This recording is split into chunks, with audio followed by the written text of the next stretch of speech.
Hey everyone, Vito here with the Rise of the Visionary Show, and I've got a special treat for you because today we're going to be talking about that transition from a service business to an online business and how do you make it happen, what happens when it's a little scary or overwhelming or you're new to it, because we're lucky to have Anna Render-Lafada, my wife here, who is the host of PopSugar Fitness, creator of the Sexy Confident Woman formula, and she's going to be sharing a little bit about what her transition was like, so hopefully you can pick up some tips and tricks and strategies on how you can do it too. So Anna, welcome to the ROV show. It's a pleasure to be here. I am so excited to be speaking with you guys here today. It's awesome. Appreciate the fact that you're taking out some time. I know you're pregnant and you got a busy schedule, so carving out a few minutes for the Rise of the Visionary crew is important. Well, for those that may or may not know you yet, tell a little bit of your story and where you were, and what got you to start transitioning online and what those early stages were like. Well, to make a long story short, give you like the Cliff Notes version, I think that, early in my career, I was a full-time trainer. I mean, I was just trying to get as many clients as I possibly could. And the only thing I potentially tried to make more money out of the hours I was training was to create some DVD products, build a website so that I could sell some DVD programs. I was starting, a YouTube channel, and I really didn't know any other way to make money online because I was like, okay, I only have a certain amount of hours in the day. How can I do this? So really, it went from trying to make more money in the fitness industry outside of just training clients and not opening a studio, because I was never interested in opening a studio. Brick and mortar world's not for everybody. It's not for everybody, but it was hard, and it wasn't until, actually I moved to Los Angeles and I kind of broke out on my own. I started to work multiple jobs. I was a fitness director. I was hosting PopSugar Fitness. I was a trainer, like a private trainer now. I was going to people's homes, travel around Los Angeles, training people. I was making more money that way, like per hour, but I was still kind of capped out and I was kind of running myself ragged at that point. Yeah, oftentimes when a person's in that phase where you're like, I want to start figuring out how to make more money, you take any hustle, any side thing that you can do, and you're relying on anybody to give that to you. But so there you were trying to be like, I'm burning myself out, tacking on as many things to start creating some more financial freedom. Time freedom was like, bye-bye, and whatnot. And you did the classic stuff that, a lot of people do. I think it's the website, I think it's products, and that isn't the place where most people start. When did you start figuring things out? Well, it was really when I had met you. I had seen your fitness, anatomy of a fitness business at IDEA. And you opened my eyes to some of the other revenue streams that, studio owners could kind of create with their businesses. And I was a fitness director at the time for a studio. And so I started looking at my own business and the anatomy of my business and started realizing, well, just selling DVDs and, personal training and working part-time for other companies wasn't going to cut it. And so it was my goal to kind of figure out what else I could do. And I met with you, and you had brought up network marketing, Beachbody. And I thought, okay, another way to earn additional revenue. Nutrition wasn't in my wheelhouse. I wasn't a nutritionist. I didn't have nutrition products or anything like that. But you opened my eyes to show me that there are non-fitness professionals online doing coaching programs, and I wasn't, yet I was giving people nutrition plans. I was, giving them workout programs. I was customizing all this stuff for free. And I realized that I wasn't doing online coaching, which was a huge revenue stream back in 2011. Nobody was really doing that in the fitness industry, not that I had talked to.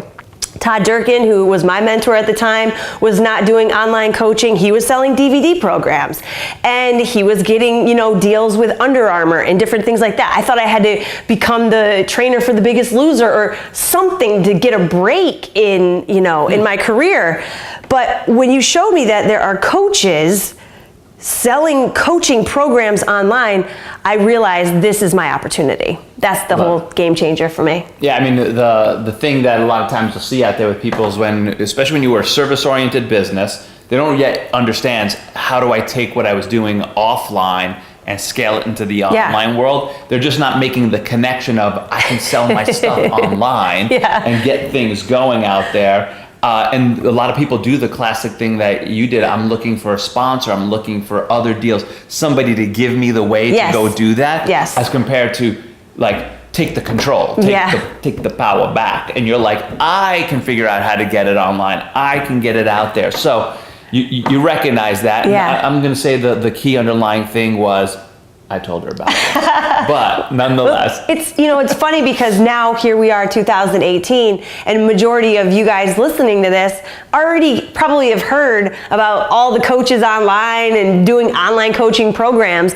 But back in 2011, it wasn't the conversation. It wasn't the topic that majority of people were doing, except for the very successful online fitness coaches now who started before I did even, And so like yourself, Vito, now we're talking in this language, but if you're not taking your expertise and your programs online, you're just missing a huge opportunity. So now get with 2018. Well, I think that begs the question oftentimes, because people don't think, how can I scale my message? We're so used to what we've done in our classic world. I know my parents, I know school, I know all that. Nobody knew how to teach us how to do this. Right. I had to go outside my industry. I had to find mentors that were having these conversations. Yeah. But today, it's the idea of like, and what we're always trying to talk about with our Rise of the Visionary people here is like, so this is the age of the visionary. Yeah. That if you have a message, if you have something that you want to share in a bigger way, online is just a way to 10x it, 100x it, that you had a message. So willing to go through the learning curve was worth it for you because you had a message. And I had a dream. That's right. It was to have my own thriving business. I truly didn't want to work for a studio. I didn't want to open a studio. I wanted to have my own business where I got to teach people, coach people, serve people the best way I knew how, with all the things I was continuing to learn and all of my experience, all the way from graduate school to all the ongoing learning courses that I took. And I wanted to be able to teach all that in my own way. And you don't get that freedom when you work for someone else. You got to kind of follow their format, their template. And I just didn't know how to make that all work so that I could make a living, doing what I love. And I think that for the majority of people, everybody wants to do what they love, and you might work for someone who you love working for, which is great. But if you really want to take what you know and teach it the way you want, you have that freedom now. I mean, that's true. So people can look you up online now, and they can see you as the host of this uber popular channel. PopSugar! You guys are getting like 1 million views a month or something ridiculous like that. We have a lot of views a month, and there sometimes can be the disconnect from the day you began to the day you are here now, where you're uber comfortable online. Yeah. You're shooting video, you're cranking out emails, you're doing podcasts and blogs and all that. Yeah. Why was your message so important that you were willing to go through this process? It's been 7 years you've been digging away at this now? Yeah. That oftentimes, a person gets, nobody watched my show, nobody watched my thing, nobody read my emails, nobody did my blog. But you're sucks. like, what's that like? Because that's the thing that people think it's going to happen like this. And they look at you potentially now and you're like, did you miss the 6-7 years before this? I know. What were some of your best practices or ways that you dug from total newbie to now it's second nature, but that's not to say that you still don't struggle with things? Oh yeah, number one, it's the belief in yourself. and I know you've probably heard that before, you probably, get that a lot, but it truly is the driving force behind what keeps you going. Knowing that, you know what, it's not about what happened today, it's what is going to happen for me. It's all the work is gonna lead to that point in your life where you have reached a success marker, or, something happens, a breakthrough. It doesn't happen every day, but you have faith and belief in yourself that you'll have those days. And I did have those days because I continued to progress. I remember back in 2011 or 12 when I started my Facebook page, and I look back at posts now, and because I have people even starting their fitness business who we talk to, and they're like, I get like 4 likes. I used to get 2. I used to get none.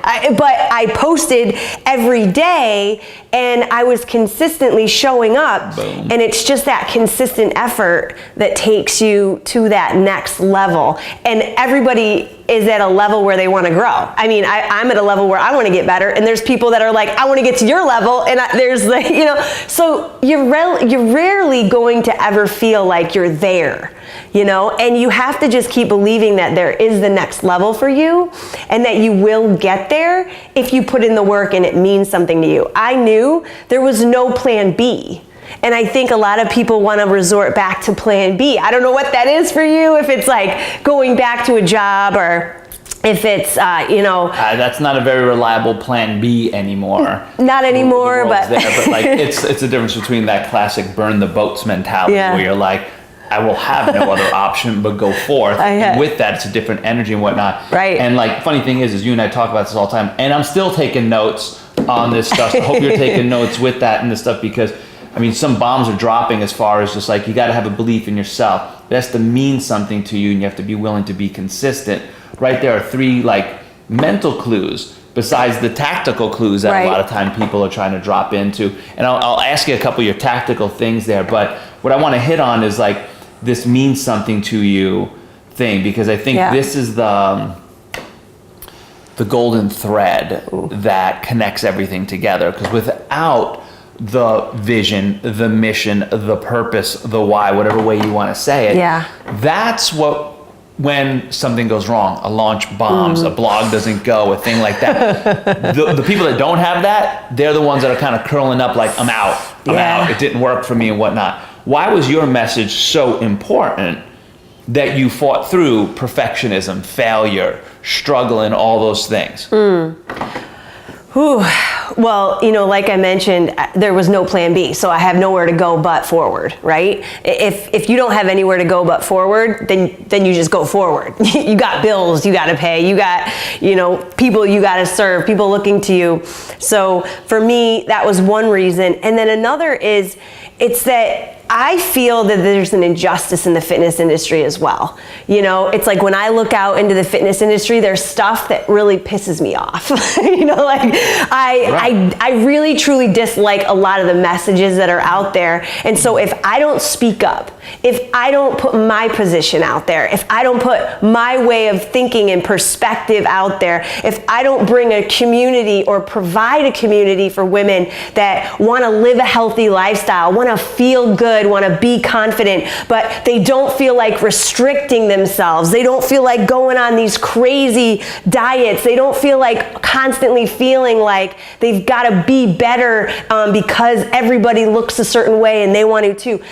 The message that I have is about really becoming your best self, but in a way that suits you the best, in a way that fits your lifestyle and your dreams, because not everybody wants that bikini model body, because maybe they want other things more, and they should know that's okay. So there's just a lot of messages that I have in my brand, The Sexy Confident Life, that is all around acceptance. It's about personalizing your journey so that you're not just cookie cuttering, you're not just going for what works for her, but you're going for what works for you, and you're designing it, because that's what's important. So it's my message, really. It's like, if I don't put it out there and create the community for that, then I feel like I am failing people. I feel that I'll be just, it's like when you read a magazine article and you're just like, really? What? It's like you want to write a blog about it to express your own opinion. And I just have that in me to want to express my opinion. That's right. So I want pick up on a couple of things, because I thought what was interesting is when I asked you about your message and you started to get to the injustice part, your energy picked up, you got a little animated and whatnot. Because visionaries, that's the thing. When you see an injustice or you see a belief that could be different in the world, that's what fires you up. And I was just writing, I'm like, you used your voice. You're like, I got a perspective, I have a voice, I got to put something out there. Yeah. That's what makes you fight through things. You believe that there's got to be a place in a community that people that believe this way can get together. And the world right now is sorely lacking in communities that people can come together and they're sharing a belief and they're sharing a different way that the world can be. Yeah. And that's the fight of the visionary. That's the fight that you're in, we're in, we're all getting after that. You really got to connect with your message, the community you want to build. You use your voice, and hopefully you're fighting for something. And I use the word injustice. We sometimes say, what are you fighting for? What are you loving for? Whatever it is, those are the untactical yet tactical things that you got to do if you're going to go out there and be a visionary and whatnot. And you got to figure out who the villain is for you, And I think the stronger that you draw that line in the sand with what your vision is, what you see the world being, how you really envision helping other people with your message. And the more you understand who it is that you don't serve and what it is that you don't believe, is going to strengthen your brand. It's going to strengthen also your tribe, because the people that are with you are with you. But the people that are not are just not your people. And I think the sooner I accepted not really trying to serve everybody, the sooner I just felt better about what I was about and what my brand was about. That's it. I mean, I was, just as you said, I was writing, not serving everybody. You don't say it. Clarity of your audience and your message is numero uno. Before you worry about what email automation software should I use? What way should I blog, and at what times on this, and what best times on Instagram, and this and that? Nonsense. Worry about your audience and your message and who you're going to serve and what your voice is going to be like to them and how you're going to step in and serve and help and give them their wants and their ambitions and take care of their problems and things like that. Yeah. So that's just clear messaging that you got to get clarity on. Now, to appease the people that love tactical things, because I'm not nearly even because social media to a guy, we're like, it's just not our strength. You give me an email management, you give me a launch thing, I love it. We all have our strengths. Isn't a guy's favorite thing, but we do it. Yeah. What are some things that you're doing right now? One or two best practices of the way you are connecting to your audience or leading things back that's growing your business? Well, one of the best things I learned early on is to build a list.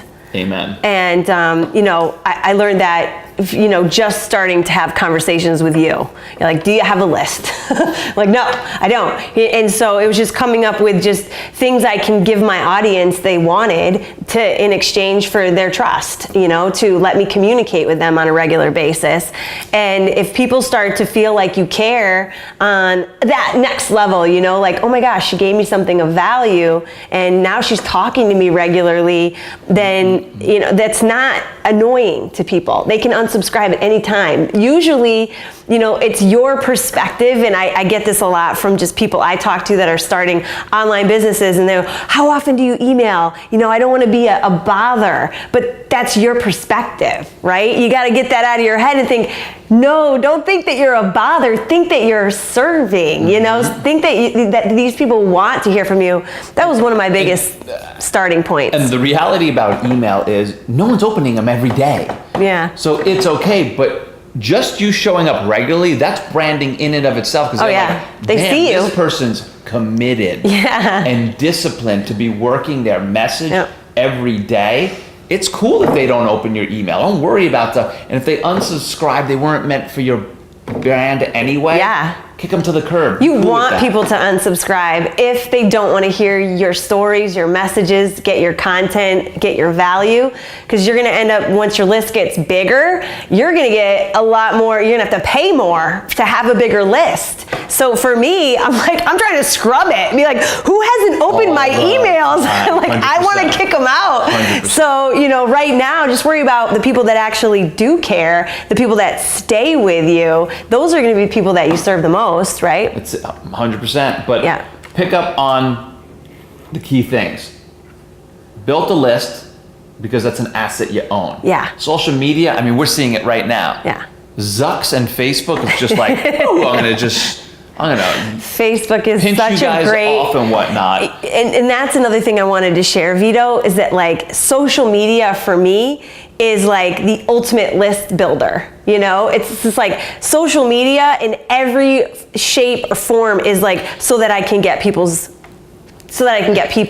on my list, so that I can get them in my private communities. That's right, because we don't own social media, and that can change at any moment. But the thing that I see that you do very differently than a lot of people out there is you're not just like, hey, look at my life. Not that there isn't an element of that. And people like that. 100%. Yeah. But you're always doing it from a place of teaching or sharing an insight or giving value. Because the thing that you said was like, you use your social media to offer value to build trust. Yes. And that's got to be the game. You have to be constantly thinking about, how can I add value in exchange for what people are giving me? Your trust, so that they trust me, build likability, because that's what greases the wheels of kind of making your sales feel seamless and of value to people. Yes. So, on top of that, one of the tactics that I feel has really helped me and changed the game is, and I learned this in Visionary Planner,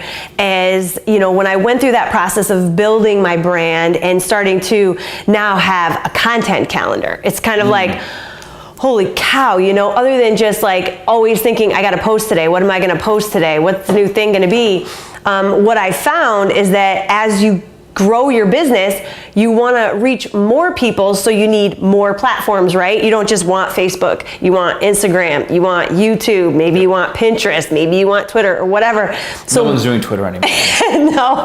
So one of the things that, I've decided is really helped me in Visionary Planner is creating one piece of valuable content every single week. Every week. So I have my focus around a single piece of content, and I use that content on all my platforms. I repurpose everything. If I write a blog, it's also a podcast. It's also a video that I recorded on Facebook Live and then reposted to YouTube. So there's just like ways that you can take one piece of content and put it on every single one of your social media platforms that's customized for that platform, because you don't want to just post the same way or the same thing or the same type of thing on every platform, because they speak different languages. But you can use one idea, one piece of value every single week, and that can drive your content marketing calendar. That's probably the number one advice we'd give you if you want to start growing your brand and growing your message out there. One consistent piece of valuable content that looks like it's everywhere. We call it spiral velocity. We teach that in the Visionary Planner. It's gold. But it's gold because it also 10x's your productivity. Yeah. It calms the overwhelm because you're like, I really have one piece of content that I just reuse every day for a week in just multiple different ways. You're going to be like, whoa, I love it. and what that really did show me too was that it's about quality, not quantity. And you can go ahead and look at anybody's Facebook or Instagram or YouTube. The ones that consistently post, even if it was one post a week, even if it was just one, right? And you didn't just kind of repurpose that content, post it a different way, talk about it a different way. It's the same content, but you're just spinning it differently, right? To kind of talk to your audience differently about it. But if you only did one post a week, people would still see you showing up massively because that consistency is there. And best part about that kind of stuff is if you take content like that, you're going to be able to use it for years. Yeah. Because you'll always have new people coming into your audience. Right. So you'll be able to take things that we call content value over time. You're like, I can put that on my YouTube And I could take those blogs and those emails and those posts and reuse them every year. Yeah. And new people that come on, they've never seen them. So to them, it looks like new. That's most people don't look at the date. I mean, 100%. And also, when you're looking for help, you're not like, oh shit, that's dated March 1st. Yeah. I'm going to ignore this because it's an off date. You're just like, does it help me solve the problem or achieve the thing that I want? People don't care. Everyone's out there trying to be like, I have to invent new things all the time, and that's where the overwhelm comes from. Yeah. As compared to like build assets on things that you own. That's the thing. What's not great about Facebook Live, Instagram, and all, shit's gone. But YouTube, your email, your blogs, you own those, you can reuse them. Even print, you started a print newsletter. Yeah. Some people are like, print newsletters? Yeah. In the age of the online world? But as Dan Kennedy taught us, in an online business, you still got to show up physically in people's lives. So there's nothing, I'm working with the brick and mortar tennis club up in Seattle, Washington, and I'm hanging, we secret shop them. And I'm hanging out in the lobby, and I'm watching their clientele are all, like the tennis people are all 55 to 80, and they're all hanging out in the social club, and they're reading these newspapers from the local town, and I'm like, Robin, let's make the Bellingham newspaper your little like tennis club newspaper, and let's have that in the lobby, so when they're hanging out, they're reading your newspaper, your thing, your stories. It's just so many ways now to take valuable content and repurpose it in tons of ways. So let me ask you this. If you were to go back and look at somebody just starting out, like what's number one thing you would tell them advice when you're just starting out? Well, I guess I would say it's what I tell most people that, come onto the show or, reach out to me on Instagram and say like, how did you get started online? I'm trying to build a website. And that's what I did, and I spent, a couple $1,000s on my first website, and then a little bit more than that on my second website. and then like, and none of those websites made me any money. And it's not that you don't eventually want to have a website, but it is not the first thing that you want to do with your money to invest in your business. And that's what would be the first thing? The very first thing would be to build the professional and purposeful use of my social media platforms. So it's like really deciding that, okay, my social media platforms are going to be for lead generation so that I can give value and start building my list, and showing up consistently with value so that I start to build my positioning and my reputation in my community. I would have started a Facebook group, a private Facebook group, very long time ago. Instead of just worrying about my page, I would have taken people to the next level. We didn't know that back then. Right? We didn't know. It was a different game back then. But now, today, I would say build your social media platforms so that you're always generating leads from those platforms and you're showing up there. Right, because we don't know when you can be seeing this. Facebook groups could disappear someday. The concept, though, of build a community, use the places where eyeballs are and you're talking to your audience to bring them back to a place where you can like put a fence around them and be like you're in a community. That's the key thing you're looking for. Whether the social media platform changes, whatever, how do you build community that you can congregate people that are of like mind, like want, like stuff, so that you can speak to them in your own unique way in there. That's the key thing that you want to. But even in those communities, it's a warmer audience to get them on your list, to get them in your more, in your personal community. I mean, that's where you get to talk to them regularly, where you get to send them an email and you get to get them on webinars and you get to drive them towards your programs. Well, I mean, the key thing that you said was like, you got to turn them into a lead. Yes. Them just being on your social media, like you can't you're like, hi, Chase Bank. Here are the people that are on my Facebook group. Can I deposit this in my account? The only way is when you get them to become a qualified lead that leads to a sale. Yeah. That you actually make money. Well, like I would be telling people, number one, but like get a converting offer. Get a converting offer. Well, yeah, like a converting offer for sure, but even a converting lead magnet, it's like... Well, correct, but a converting lead magnet needs to lead to an offer, otherwise you still make no money. But I mean, like, first step is get that lead magnet out there to start building your list. It's like, I work with so many talented, amazing, popular, talented women that come on PopSugar. They've got hundreds of thousands of followers on Instagram, and they don't have a list. And so for me, that's... they're still monetizing the old dog and pony shit. And sponsorship deal or on paid salary. They're getting sponsorship deals. They're getting paid by different companies to, promote their products. And they're also, deciding that... Be plucked from you at any moment. And it's just not a long-term plan. Sure, it gives you some short-term gains, and having 100,000 followers on Instagram looks really cool, but it doesn't really convert into what successful business that you have. So, for me, I don't have 100,000 followers, even though I have 1.5 million people watching me every month on YouTube.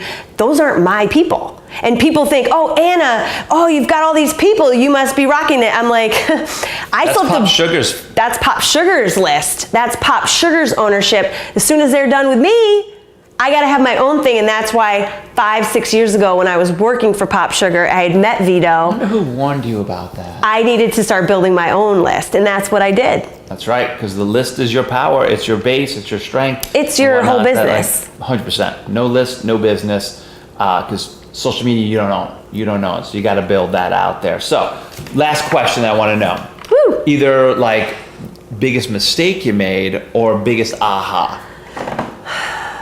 Oh, well, I kind of told you my mistake, right? With the website and the product. I made that same mistake, people.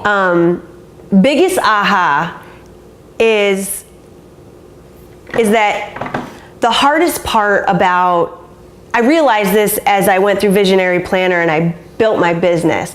It was hard work. Right? It's not easy. We're not going to sugarcoat it for you. You've got to do the work. You've got to create the content. You've got to think about your audience. You've got to map it out. And it's not going to be perfect the first time. You might go back and redo things a few times or whatnot. But I realized after I had created the big chunk of the workload, right, of this visionary brand, that was actually not the hard part. So what I always tell people, my aha moment is that you've got to get to that point where you've created it, where you've done the work, regardless of if it is perfect or not, because it's not until you actually do that you get to the real work, and that's selling it. And that's really marketing that and getting people to understand it and buy into it, and then be in your programs, and then nurturing those people, and then ascending them to new programs. My aha moment, Vito, was really like, the hard part isn't creating your business. It's selling it to other people. So get through the part that actually you're going to be good at, and it's going to be hard work, but the hard work comes after, but it'll feel like you're warmed up enough. Mm-hmm. You're ready because you did the work to get it done, and now you're ready for the hard work that comes. Amen. Now, the thing I ended up is like, don't try to build it all at once. Everyone thinks I got to build the entire product suite, the entire thing all at once. Part of what we do in the Visionary Planner is kind of line things up and like, do this first, do this second, do this third, because otherwise you do a lot of random stuff. Like, you don't know your audience yet and you went to build a product. Bad move. That's a quick way to go broke. You go out there and you try to build a website not realizing I don't need that first. I need to just start talking and listening to people so I figure out what they need. I'm not putting value out first. Those are the things that you want to be thinking about. How do you get the right order, the right process? And we're fortunate that, like, on a show like this, we don't take on sponsors. We're supported by you guys by being in our courses and doing the things that we do so that we can help serve you out with that. So if you're looking for help with that kind of stuff, go to thevisionaryplanner.com and see what we're doing that can help you avoid a lot of the mistakes that Anna and many other visionaries have made over the years, so that you can kind of have clarity and a clear line of progression. So what's up next for you before we sign off? What do you have got in the works that I'm besides carrying my child? Besides having a baby in September, for me right now, I'm really working on growing my memberships. I've gotten to the point where I'm not just selling my courses, but I'm selling people into memberships. So I have 2 different memberships. One's kind of more fitness and nutrition based, and one's more high performance coaching based. And they're 2 different types of audiences, but they kind of have ascended to this place. And really, it's just growing those memberships and adding the content and value inside of those. So that's the next level for me. I love it. So you've gone through your own evolutionary process. Yeah. You started out just as the fitness girl. Now you're out there even doing high performance coaching and things. That's what you can be doing out there as you start growing your vision, your evolution. You're going to realize how much more is possible for you out there. So thanks so much for tuning into this episode of Rise of the Visionary. Be sure to jump on over to thevisionaryplanner.com. We'll see you in the next episode. Peace.